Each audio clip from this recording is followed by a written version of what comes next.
ഇതിൽ ജോയിൻ ചെയ്തിട്ടുണ്ടാവുക. അല്ലെങ്കിൽ നിങ്ങൾ പിന്നെ പറഞ്ഞാൽ മതി, വാട്സപ്പിൽ ബന്ധപ്പെട്ടാൽ മതി. നോർമലി ഇത് സ്കിൽസ് അപ്ഗ്രേഡ് ചെയ്യുക, അതായത് ഈ ഒരു ഡൊമൈനിലുള്ള ആളുകളുടെ സ്കിൽസ് അപ്ഗ്രേഡ് ചെയ്യാന്നുള്ള ഒരു മെയിൻ ഉദ്ദേശത്തോടു കൂടിയാണ് ഇത്തരം ഒരു ബാച്ച് ഞാൻ അറേഞ്ച് ചെയ്യാറുള്ളത്. ഓക്കെ, പലപ്പോഴും പിന്നെ ഗൾഫ് കൺട്രീസിൽ നിന്നൊക്കെ ഈ എത്തിസലാത്ത് ഇങ്ങനെയുള്ള കമ്പനികൾ ഇപ്പോഴും എൻ്റെ സ്റ്റുഡൻ്റ് ഉണ്ട് എത്തിസലാത്തിലൊക്കെ വർക്ക് ചെയ്തുകൊണ്ടിരിക്കുന്നത്. അപ്പം എന്ന് പറഞ്ഞാൽ അവരെ സ്കിൽസ് അപ്ഗ്രേഡ് ചെയ്യുക എന്നുള്ള ഒരു ലക്ഷ്യത്തോടെയാണ് ജോയിൻ ചെയ്യുന്നത്.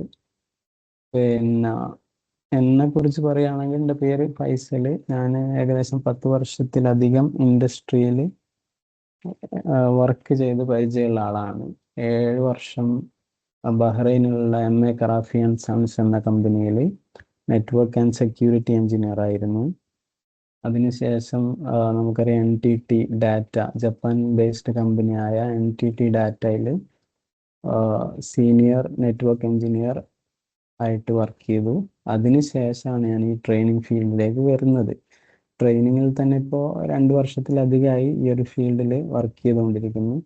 മെയിനായിട്ട് ഞാൻ ഫോക്കസ് ചെയ്യുന്നത് ഈ ഫയർവാളാണ്.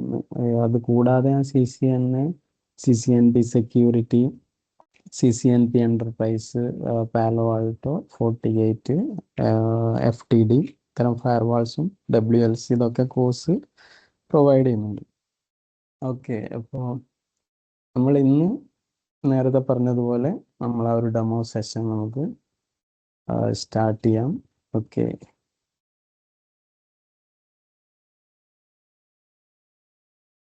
ഇപ്പോൾ ഫയർവാൾ ഞാൻ എന്താ പറയുക, കുറച്ച് ഫയർവാളിൻ്റെ ഒരു ഇൻട്രൊഡക്ഷൻസും കാര്യങ്ങളും പറഞ്ഞിട്ട് എന്താണ്, എങ്ങനെയാണ് ഈ ഫയർവാള്, അതിൻ്റെ ഫയർവാളിൻ്റെ ഡെവലപ്മെൻറ്റ്, കുറച്ച് കാര്യങ്ങൾ പറഞ്ഞിട്ട് ഈ സിലബസ് നിങ്ങൾക്ക് ഈ പാലോ ആൾട്ടോൻ്റെയും അതേപോലെ FortiGateൻ്റെയും സിലബസ് കാണിച്ചു തന്നിട്ട് നമുക്കിത് അവസാനിപ്പിക്കാം. അധിക സമയമൊന്നും ഉണ്ടാവില്ല, കുറച്ച് സമയം. നമുക്കറിയാം ട്രഡീഷണൽ നെറ്റ്വർക്കിൽ എങ്ങനെയാണ് ഉണ്ടാവാറ്, ഒരു നമുക്ക് ബ്രാഞ്ചസ് ഉണ്ടാവും. ഓക്കെ, ഇവിടെ ഒരു ബ്രാഞ്ചുകൾ തമ്മിൽ ഹെഡ് ഓഫീസുമായിട്ട് കണക്ട് ചെയ്തിട്ടുണ്ടാവാം.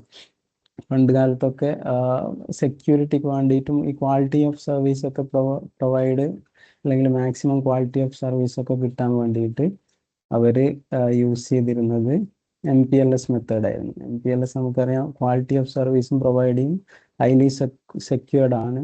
പക്ഷെ കോസ്റ്റ് കുറച്ചധികം ഉണ്ടാവുന്നുള്ളൂ. എന്നാലും കമ്പനികളൊക്കെ ട്രഡീഷണൽ നെറ്റ്വർക്കിലൊക്കെ MPLS സെറ്റപ്പ് ആയിരുന്നു യൂസ് ചെയ്തിരുന്നത്.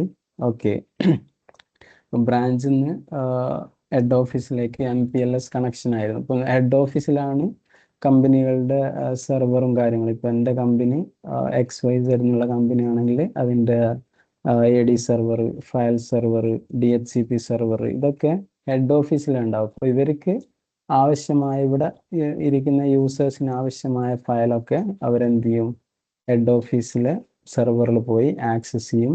അതേപോലെ ആക്റ്റീവ് ഡയറക്ടറി ഡൊമൈനിലേക്ക് ജോയിൻ ചെയ്യും. എല്ലാം ഇതുവഴിയാണ് കണക്ഷൻ വരുന്നത്. ഇവിടെ ഇൻ്റർനെറ്റും കാര്യമൊന്നും ഇല്ലാത്തതുകൊണ്ട് തന്നെ വേറെ പ്രശ്നങ്ങളൊന്നുമില്ല. ഹാക്കേഴ്സോ അല്ലെങ്കിൽ അറ്റാക്കിങ്ങിനോ ഒരു സാധ്യതയും ഇവിടെ ഇല്ല. ഓക്കെ, ഹൈലി സെക്യൂർഡ് നെറ്റ്വർക്കാണ് ഇവിടെ. പക്ഷെ പ്രശ്നം എന്താന്ന് പറഞ്ഞാൽ, ഇപ്പോൾ കമ്പനിയെ സംബന്ധിച്ചിടത്തോളം അതൊരു സർവീസ് ബേസ്ഡ് കമ്പനി ആയിക്കോട്ടെ, അല്ലെങ്കിൽ ഒരു പ്രൊഡക്റ്റ് ബേസ്ഡ് കമ്പനി ആയിക്കോട്ടെ, അങ്ങനെ വരുമ്പോൾ അവർക്ക് അവരുടെ പ്രോഡക്റ്റിനെ പബ്ലിക്കിലേക്ക് അനൗൺസ് ചെയ്യേണ്ടി വരും, അല്ലെങ്കിൽ ഇത് ചെയ്യേണ്ടി വരും. ഓക്കെ, അപ്പോൾ പബ്ലിക്കിനെ അറിയിക്കാൻ വേണ്ടിയിട്ട് ഇപ്പോൾ മാർക്കറ്റിങ്ങിൽ വർക്ക് ചെയ്യുന്ന യൂസർ ആണെങ്കിൽ ഇവനിക്ക് എന്ത് ചെയ്യേണ്ടി വരും, സോഷ്യൽ മീഡിയയും കാര്യങ്ങളൊക്കെ യൂസ് ചെയ്യേണ്ടി വരും, ഇൻ്റർനെറ്റ് യൂസ് ചെയ്യേണ്ടി വരും. ഇൻ്റർനെറ്റ് യൂസ് ചെയ്തിട്ട് പിന്നെ അവരുടെ പ്രൊഡക്റ്റും കാര്യങ്ങളൊക്കെ എന്ത് ചെയ്യേണ്ടി വരും, പുറത്തേക്ക് കൊടുക്കേണ്ടി വരും. ഇനിയല്ല, ഇവിടെ കമ്പനിക്ക് ഒരു വെബ് സെർവർ ഉണ്ട്. ഈ വെബ് സെർവർ എന്ന് പറഞ്ഞാൽ പബ്ലിക്കുള്ള യൂസറിനൊക്കെ യൂസ് ചെയ്യേണ്ടി വരും, എന്നാലേ ഈ കമ്പനിയെ പറ്റിയിട്ട് പുറത്തുള്ള ആൾക്കാർക്ക് അറിയാൻ പറ്റുള്ളൂ. അപ്പൊ ആ ഒരു കേസിൽ വരുമ്പോൾ, ഇനി നേരത്തെ പറഞ്ഞ പോലെ ഇവന് പുറത്തേക്ക് ഫയൽസ് ഷെയർ ചെയ്യുന്നു, അല്ലെങ്കിൽ ഡാറ്റ ആക്സസ് ചെയ്യുന്നു, അപ്പോഴൊക്കെ എന്താണ്, പബ്ലിക് എപ്പോഴും നമുക്കറിയാം അവിടെ പലതരത്തിലുള്ള അറ്റാക്കേഴ്സും കാര്യങ്ങളൊക്കെ ഉണ്ടാവും പബ്ലിക്കിൽ. ഓക്കെ, അപ്പോൾ ഇവിടുന്ന് ഒരു ഫയല് ഇമാജിൻ ചെയ്യുക, ഒരു ഫയല് ഈ മാർക്കറ്റിങ്ങിൽ വർക്ക് ചെയ്യുന്ന ഒരു യൂസർ ഒരു ഫയൽ ആക്സസ് ചെയ്യാൻ നോക്കുമ്പോൾ, ഈ ആക്സസ് ചെയ്യുന്ന ഫയലിൽ വൈറസ് ഉണ്ടെന്ന് വിചാരിക്കുക. ആ വൈറസ് ഉണ്ടെങ്കിൽ ഈ MPLS നെറ്റ്വർക്ക് വഴി ഈ യൂസറിലേക്ക് എത്തുമ്പോൾ എന്താ സംഭവിക്കുന്നത്, ഈ യൂസറിനെ അല്ലെങ്കിൽ ഈ നെറ്റ്വർക്കിനെ കംപ്ലീറ്റ് ബാധിക്കുകയാണ് അവിടെ. ആ നെറ്റ്വർക്ക് എന്താവുകയാണ്, ഹാക്ക് ചെയ്യപ്പെടുകയാണ് അല്ലെങ്കിൽ അറ്റാക്ക് ചെയ്യപ്പെടുകയാണ്. അപ്പോൾ ഇത്തരം ഒരു കേസിലാണ് എന്ത് വരുന്നത്, ഒരു ഡിവൈസ്, സെക്യൂരിറ്റി ഡിവൈസിന്റെ അനിവാര്യത വരുന്നത്. അല്ലെങ്കിൽ ഇവിടുന്ന് വെബ് സെർവർ ആക്സസ് ചെയ്യുന്നു, ഇവിടുന്ന് പബ്ലിക് യൂസർ, അപ്പോൾ അവർക്ക് അവരുടെ ഡാറ്റ ഇങ്ങോട്ടേക്ക് അയക്കേണ്ടി വരും, തിരിച്ച് ഡാറ്റ ഇങ്ങോട്ടേക്ക് പോകും. അപ്പോഴും ഈ നെറ്റ്വർക്ക് ഡാറ്റാ സെന്റർ കാര്യങ്ങളൊക്കെ എന്താണ്, സേഫ് അല്ല. അപ്പോൾ എന്താണ്, ഇവിടെ നമുക്കൊരു ഫയർവാൾ വരും. അപ്പോൾ ഈ ഫയർവാള്, ഞാനിപ്പം കോമൺ ആയിട്ട് ഫയർവാളിന് ടേമാണ് യൂസ് ചെയ്യുന്നത്. ഇത് ഏതും ആവാം കമ്പനി. എന്തുകൊണ്ടാണ് നമ്മളിപ്പം പാലോ ആൾട്ടോ ഫോർട്ടിഗേറ്റ് തന്നെ എടുക്കുന്നതെന്ന് വെച്ചാൽ, ഇൻഡസ്ട്രിയിൽ ഏറ്റവും ഡിമാൻഡഡ് ആയ 2 ഫയർവാളാണ്. ഇപ്പോൾ പുറത്തു പോകുന്ന ആൾക്കുള്ള അല്ലെങ്കിൽ ഗൾഫ് കൺട്രീസിലുള്ളവർക്കൊക്കെ അറിയാം, ഓൾമോസ്റ്റ് 80% അവരുടെ ഫയർവാൾസും കാര്യങ്ങളൊക്കെ ഒന്നുകിൽ ഫോർട്ടിഗേറ്റ് ആയിരിക്കും. ചെറിയ ചെറിയ കമ്പനി അല്ലെങ്കിൽ മിഡ് റേഞ്ച് കമ്പനികളൊക്കെ കൂടുതലും ഫോർട്ടിഗേറ്റ് ആണ് യൂസ് ചെയ്യുക. ഇനി ഹൈ എൻഡ് കമ്പനികളിൽ പാലോ ആൾട്ടോ ഉണ്ടാവും. പിന്നെ കുറച്ചും കൂടി എന്തെങ്കിലും ഉണ്ടെങ്കിൽ അത് സിസ്കോന്റെ FTD അല്ലെങ്കിൽ സോണിക് വാള്, അങ്ങനെ കുറച്ച് ചെക്ക് പോയിന്റ്. ഗൾഫിൽ ചെക്ക് പോയിന്റ് കുറവാണ്. അപ്പോൾ മെയിൻലി കൂടുതലായിട്ടും ഫോർട്ടിഗേറ്റും പാലോ ആൾട്ടോ തന്നെയാണ് ഉണ്ടാവും. ഈവൻ ഞാൻ നേരത്തെ പറഞ്ഞില്ലേ, ഈ എത്തിസലാത്തിൽ വർക്ക് ചെയ്യുന്ന അവരും ഇപ്പം പാലോ ആൾട്ടോ എല്ലാം ജോയിൻ ചെയ്ത്, അവിടെ പാലോ ആൾട്ടും ഫോർട്ടിഗേറ്റും ആണുള്ളത് മെയിൻ ആയിട്ടുള്ള 2 ഫയർ വാൾസ്. എന്ന് പറഞ്ഞാൽ പുറമേ ആണെങ്കിലും ഇന്ത്യയിലാണെങ്കിലും, ഇന്ത്യയിലെ IT ഹബ്ബൊക്കെ പരിശോധിക്കുകയാണെങ്കിൽ കൂടുതലും ഈ ഒരു ഫയർ വാളാണ്. കാരണം എന്താണെന്ന് വെച്ചാൽ ഇത് കോസ്റ്റ് എഫക്റ്റീവ് ആണ്, ക്വാളിറ്റി, നല്ല ക്വാളിറ്റിയും പ്രൊവൈഡ് ചെയ്യുന്നുണ്ട്. നേരെ മറിച്ച് സിസ്കോനെ സംബന്ധിച്ചിടത്തോളം സിസ്കോന്റെ ഫയർവാൾ ഭയങ്കര എക്സ്പെൻസീവ് ആണ്, ഹൈലി എക്സ്പെൻസീവ് ആണ്. പക്ഷെ ഒരു ക്വാളിറ്റി പ്രൊവൈഡ് ചെയ്യുന്നുണ്ട്. ആ ഒരു എക്സ്പെൻസീവ് ആയതുകൊണ്ട് തന്നെയാണ് പല കമ്പനികളും സിസ്കോയിലേക്ക് പോവാത്തത്. അതേ ക്വാളിറ്റി പാലോ ആൾട്ടും ഫോർട്ടിഗേറ്റും പ്രൊവൈഡ് ചെയ്യുന്നുണ്ട്. ഓക്കെ, ഞാൻ അതിൻ്റെ ഇടയിൽ പറഞ്ഞതാണ്. അപ്പോൾ ഫയർവാളിൻ്റെ ആവശ്യകത ഇവിടെ വന്നു. ഇവിടെ നിന്നൊരു ഇനിയിപ്പം പുറമേ നിന്നൊരു വൈറസ് എഫക്റ്റ് ആയ അല്ലെങ്കിൽ സ്പൈവേഴ്സും കാര്യങ്ങളൊക്കെ ഉള്ള വൾണറബിലിറ്റി ഉള്ള ഫയൽസും കാര്യങ്ങളൊക്കെ വരുമ്പോൾ ഇവിടെ നിന്ന് എന്താവും, ബ്ലോക്ക് ചെയ്യാൻ തുടങ്ങും.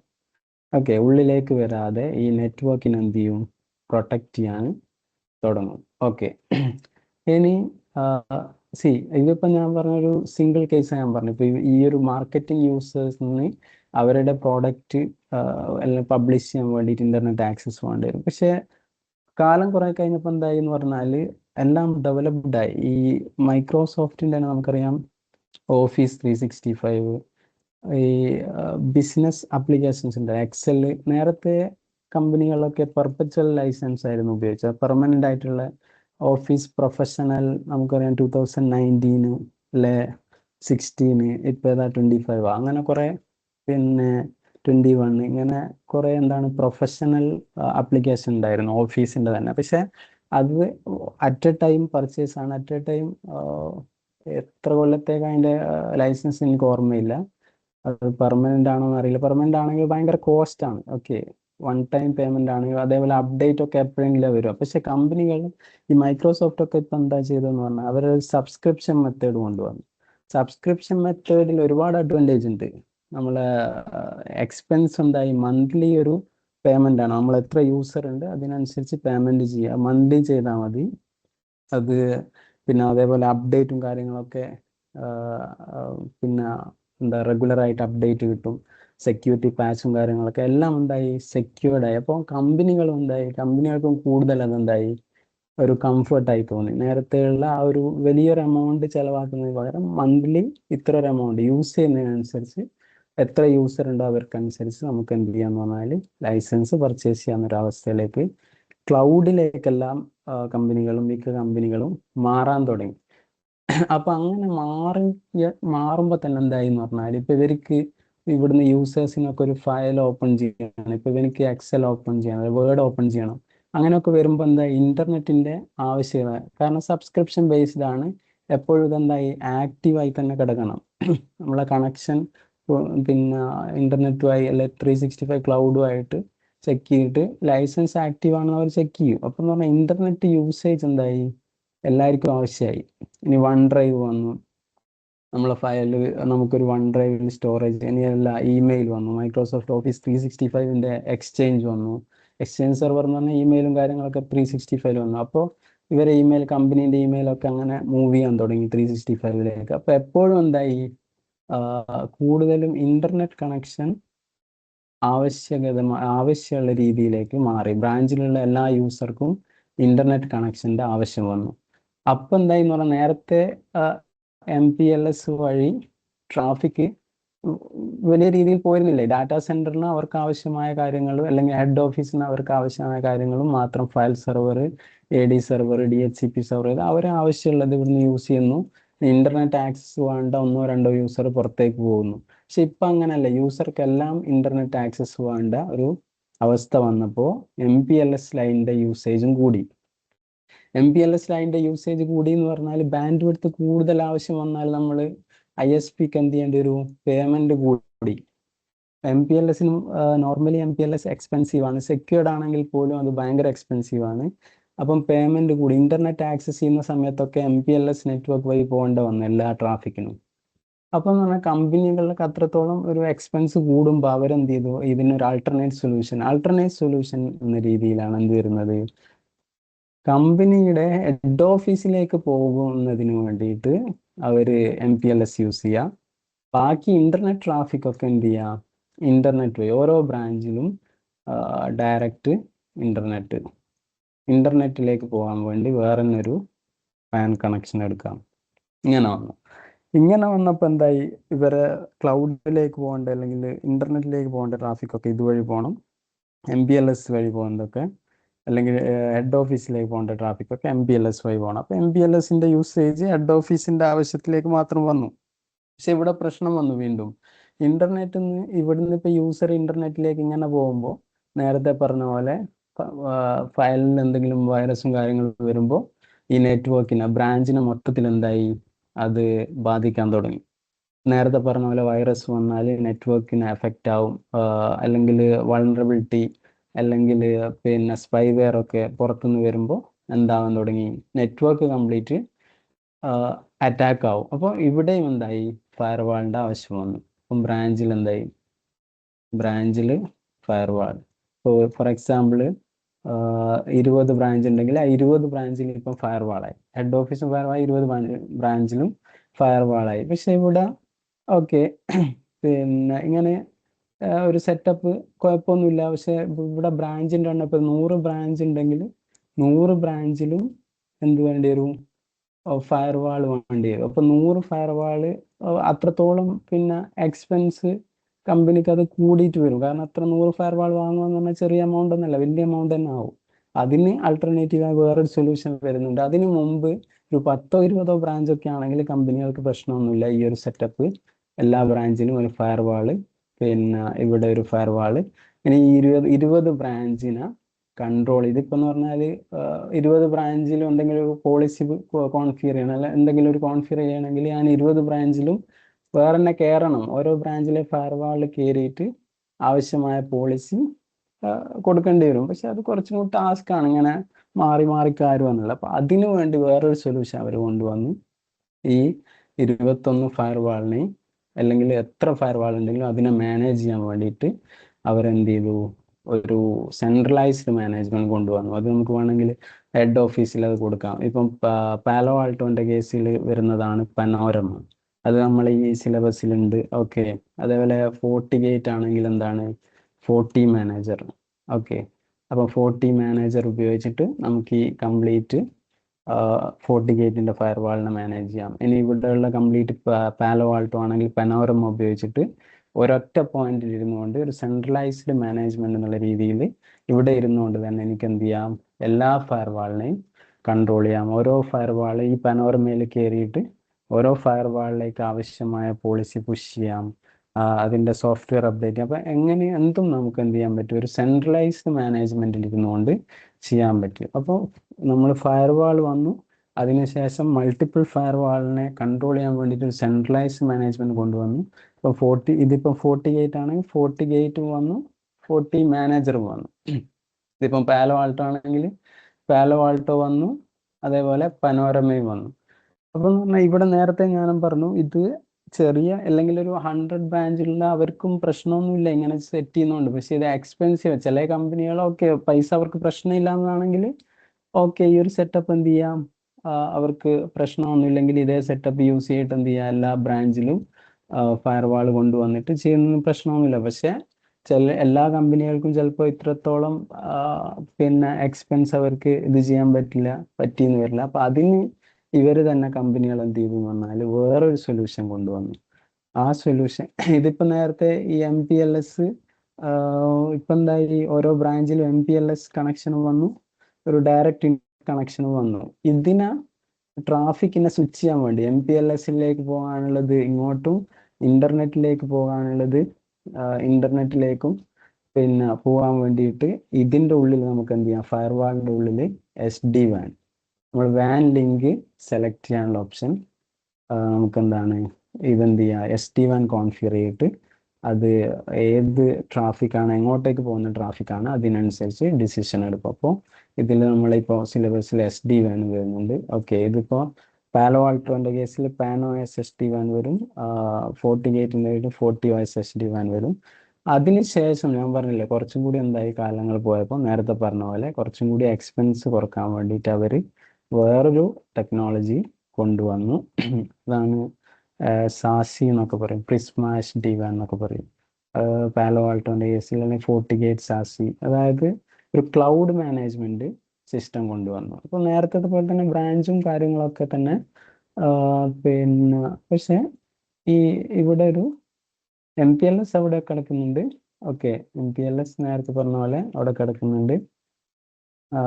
അത് ഈ ഫയർവാൾ, ബ്രാഞ്ചിലുള്ള ഫയർവാൾ എടുത്തിട്ട് ഒഴിവാക്കിയിട്ട് എന്ത് ചെയ്തു എന്ന് പറഞ്ഞാൽ ഇവിടെ വേറെ ക്ലൗഡിലൊരു എന്താ പറയാ പ്രിസ്മ SD-WAN അല്ലെങ്കിൽ FortiGate സാസ് ഇങ്ങനെ ക്ലൗഡ് മാനേജ്മെന്റ് സൊല്യൂഷൻ ഉണ്ട്.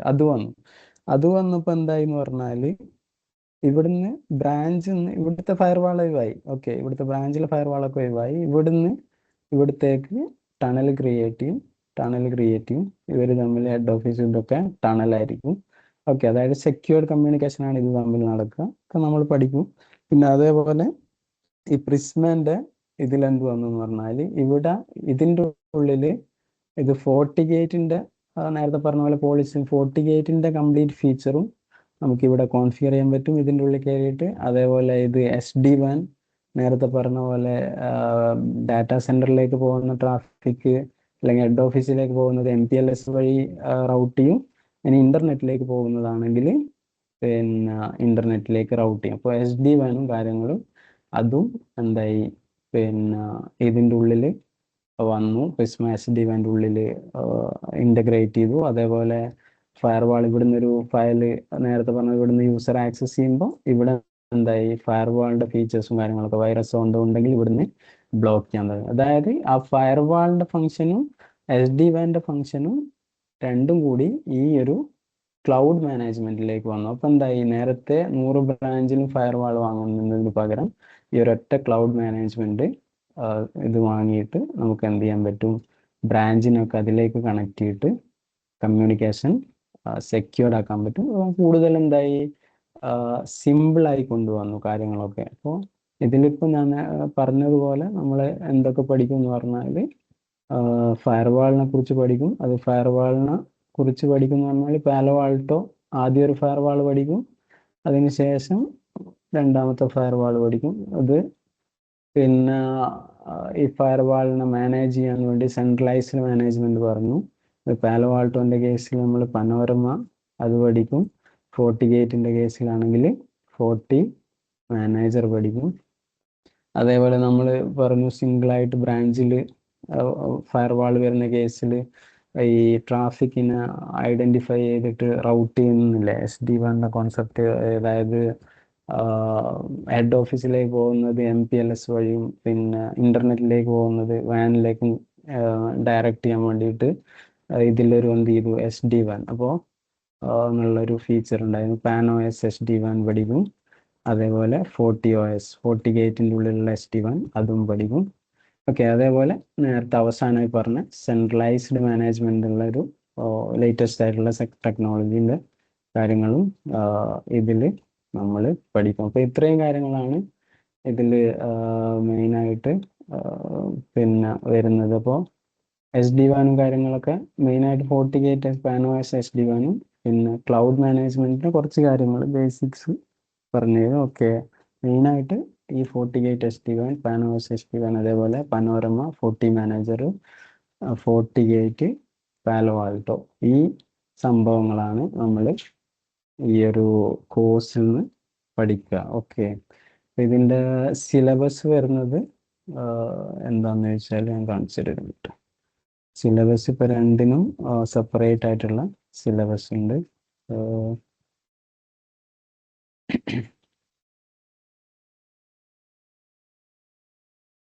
FortiGateൻ്റെ എടുക്കുകയാണെങ്കിൽ നമുക്ക് FortiGateൻ്റെ FortiGate സിലബസിൽ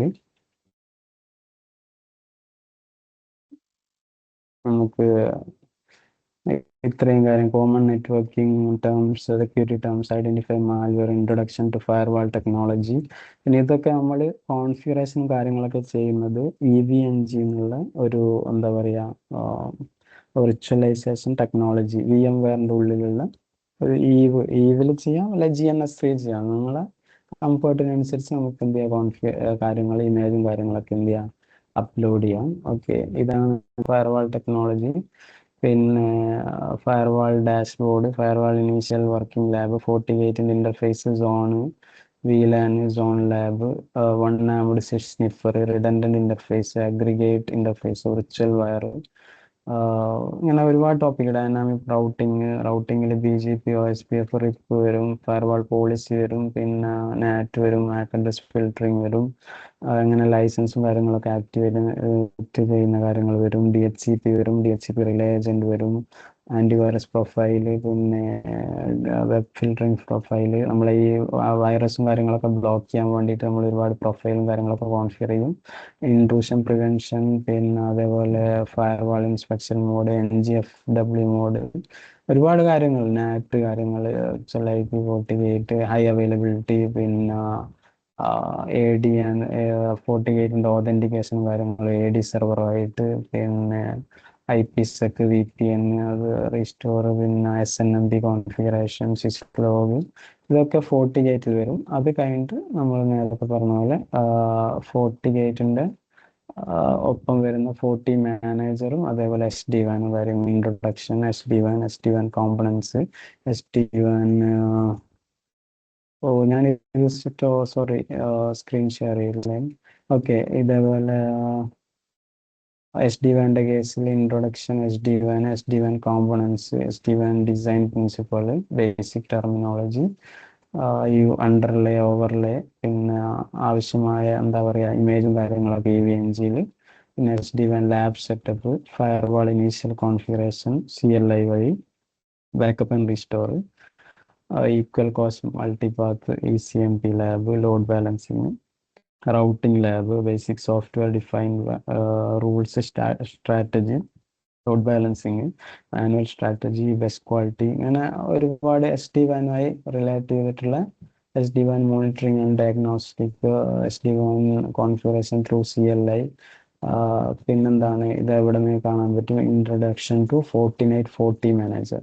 ഓക്കെ, FortiManager എങ്ങനെ ഇൻസ്റ്റാൾ ചെയ്യാം, കോൺഫിഗർ ചെയ്യാം, അതും കാര്യങ്ങളൊക്കെ SD-WANൻ്റെ.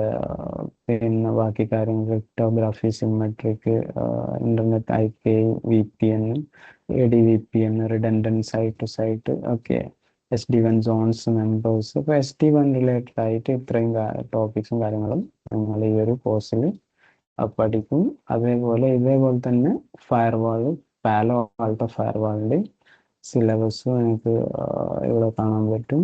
ഇതിൽ ഞാൻ പിന്നെ എല്ലാം കൂടി ഒന്നിൽ ഇൻക്ലൂഡ് ചെയ്തതാണ്.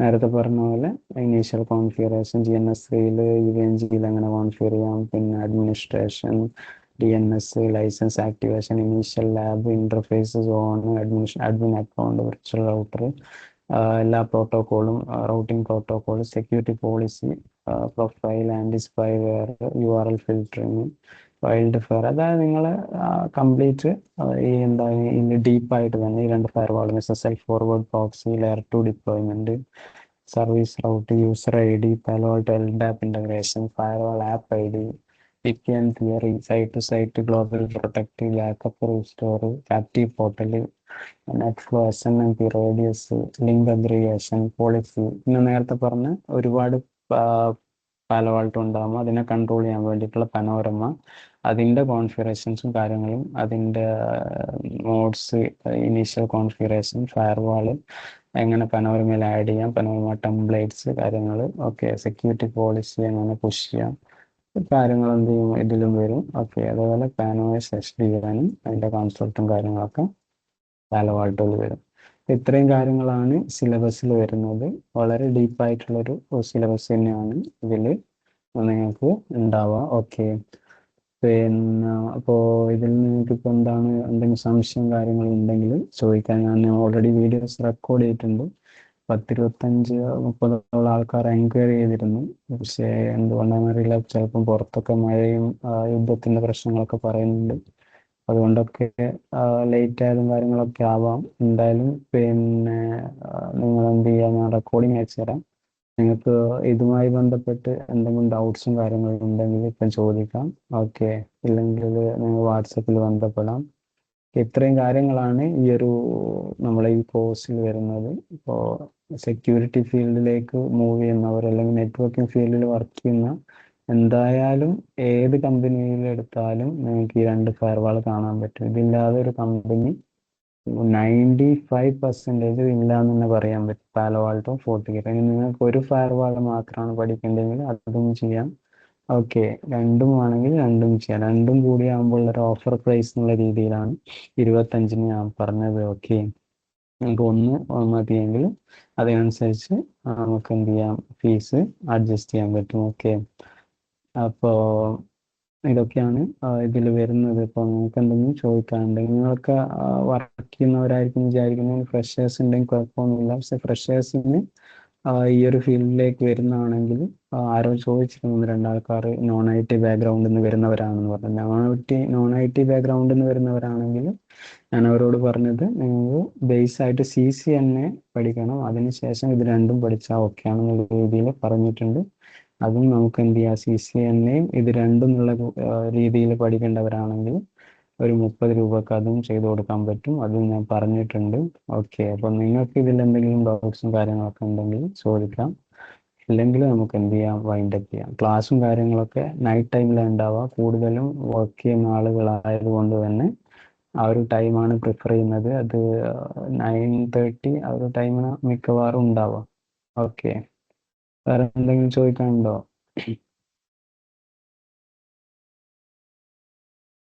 1.5 hour 2 hour മാക്സിമം പോയ 2 hour ക്ലാസ് ഉണ്ടാവും. അല്ലെങ്കിൽ 1.5 മണിക്കൂർ നമ്മൾ അവസാനിപ്പിക്കും.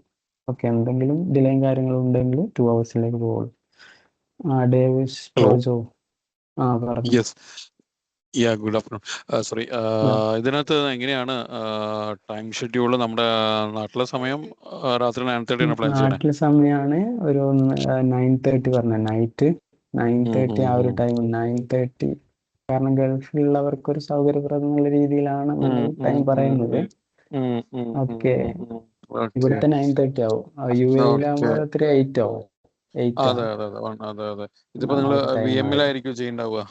അതെ, അത് ഞാനത് ഓപ്പൺ ചെയ്തിരുന്നു പെട്ടെന്ന്. ഇവിടെ അത് ഉണ്ടായിട്ടില്ല. ഇപ്പോൾ EVNG ഓപ്പൺ ചെയ്തിട്ട് ഞാൻ EVNG-ക്കുള്ളിൽ നമ്മൾ ഇത് ആക്സസ് ചെയ്തിട്ട് ഇതിന്റെ ഉള്ളിൽ ഞാൻ എന്ത് ചെയ്തിട്ടുണ്ട്, ഇമേജും കാര്യങ്ങളൊക്കെ സെറ്റ് ചെയ്തിട്ടുണ്ട്. പാലോവാൾട്ടോന്റെയും ഫോർട്ടിഗേറ്റിന്റെ ഒക്കെ. ഓക്കെ, അതുവഴിയായിരിക്കും നമ്മൾ ക്ലാസ്സും കാര്യങ്ങളൊക്കെ ഉണ്ടാവുക.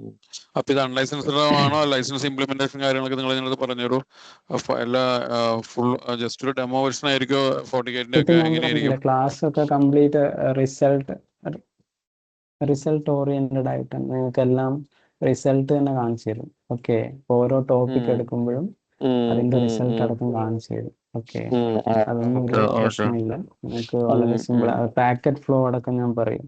നമ്മൾ സാധാരണ ഒരു എടുത്തിട്ട് റൗട്ടിംഗ് ഒക്കെ എടുക്കുമ്പോൾ ഇപ്പൊ ഒരു സ്റ്റുഡന്റ് ഉണ്ട്, CCNA അവൻ ജോയിൻ ചെയ്ത്. അവൻ സംഭവം പിന്നെ കമ്പനിയിൽ വർക്ക് ചെയ്യുന്നത്. അപ്പൊ അവൻ എന്താ ജോയിൻ ചെയ്യാൻ കാരണം കൺസെപ്റ്റ് അറിയില്ല. അവനക്ക് ജസ്റ്റ് കാര്യങ്ങൾ എന്ത് ചെയ്യാൻ എന്താണ് വർക്ക് ചെയ്യുന്നുണ്ട്, പക്ഷെ എങ്ങനെയാണിത് ഒരു റൗട്ടറിലേക്ക് പാക്കറ്റ് വന്നാൽ അത് OSI ലെയർ പ്രകാരം എങ്ങനെയാണത് ഫ്ലോ ചെയ്യുന്നത്, അവിടെ ഓരോ ലെയറിലും എന്താണ് നടക്കുന്നതെന്നൊന്നും അറിയില്ല. അപ്പൊ അതൊക്കെ അറിയാൻ വേണ്ടി ഇപ്പം ജോയിൻ ചെയ്ത ആളുണ്ട്. എന്ന് പറഞ്ഞാൽ പാക്കറ്റ് ബേസ് ചെയ്തിട്ടാണ് കൂടുതലും എക്സ്പ്ലനേഷനും കാര്യങ്ങളൊക്കെ ഉണ്ടാവുക. അപ്പോൾ നിങ്ങൾക്ക് കൂടുതലായിട്ട് അറിയാൻ വേണ്ടിയിട്ട്, അല്ലാതെ വെറുതെ അങ്ങ് അടുത്ത് പോവാന്നുള്ള രീതിയിൽ ഓക്കെ, അല്ല ഓക്കെ, ആയിരിക്കില്ല. പാക്കറ്റ് ലെയർ ആയിക്കോട്ടെ. അപ്പൊ നമ്മളിപ്പം ഏതെങ്കിലും ഒരു പർട്ടിക്കുലർ ഫോർട്ടിക്കേറ്റിന്റെ ആണെങ്കിലും മറ്റേന്റെ ആണെങ്കിലും ഏതെങ്കിലും ഒരു മോഡൽ സ്പെസിഫൈ ചെയ്തിട്ടായിരിക്കും, അല്ലെങ്കിൽ ജസ്റ്റ് വെബ് ഇന്റർഫേസ് വെച്ചിട്ടായിരിക്കും, എങ്ങനെയായിരിക്കും അത് നിങ്ങൾ കൺസോൾ അതായത് പാലോ കാണിച്ചിട്ടാണ് ആൾട്ടോന്റെ 10 എന്നുള്ളൊരു വേർഷൻ ഉണ്ട്. എൻ്റെ അടുത്ത് 8 ഉണ്ട്. 10 വെച്ചിട്ടാണ് കൂടുതൽ അത് അഡ്വാൻസ് ഒക്കെ പഠിപ്പിക്കുക, കാരണം 8 സപ്പോർട്ട് ചെയ്യില്ല. പിന്നെ അത് മാത്രം, പക്ഷെ വേറൊന്നും പറഞ്ഞാൽ 10 കുറച്ച് ലോഡ് ചെയ്യാൻ കുറച്ച് ടൈം എടുക്കും. അപ്പം ചില സിമ്പിൾ ടോപ്പിക് ഒക്കെ ഞാൻ എന്ത് ചെയ്യും 8 വെച്ചിട്ട് തന്നെ ലോഡ് ചെയ്ത് കാണിച്ചു തരും. അതേപോലെ ഓക്കെ. അപ്പൊ 48 നിങ്ങളുടെ കേസിൽ VM വർക്ക് ചെയ്യുന്നത് 7.6. ഏതിലാണ്? നോർമൽ ലാപ്ടോപ്പിലാണോ വേറെ എന്തെങ്കിലും ഹൈ എൻഡ് അല്ലല്ല, ഹാർഡ്വെയറിലാണോ നിങ്ങളുടെ എൻ്റെ ലാപ്പ് അത്യാവശ്യം കോൺഫിഗറേഷൻ ഉള്ള ലാപ്പാണ്. ഓക്കെ, അപ്പൊ ആ പ്രശ്നമൊന്നുമില്ല. 16 GB റാമും കാര്യങ്ങളൊക്കെ ഉണ്ട്. ഓക്കെ, പിന്നെ അത്യാവശ്യം നല്ല ലാപ്ടോപ്പ് തന്നെയാണ്. ഓക്കെ, അപ്പോ ഇത്രയും കാര്യങ്ങളാണ്. പിന്നെ ബാക്കി എന്ത് ചെയ്യാൻ നിങ്ങൾ ഞാൻ റെക്കോർഡിങ്സും കാര്യങ്ങളൊക്കെ അയച്ചു തരാം. അപ്പോൾ നിങ്ങൾക്ക് എന്ത് ചെയ്യാം, പിന്നെ എൻ്റെ വാട്സപ്പിൽ നമ്പർ ഉണ്ടല്ലോ, അതിൽ കോണ്ടാക്ട് ചെയ്യാൻ ബാക്കി ഓക്കെ, ഫൈൻ, കാര്യങ്ങളൊക്കെ. Okay, thank you. ഓക്കെ, ശരി. എന്നാൽ വേറെ ആർക്കും ഡൗട്ട്സ് ഒന്നും ഇല്ലല്ലോ? ഓക്കെ, ശരി.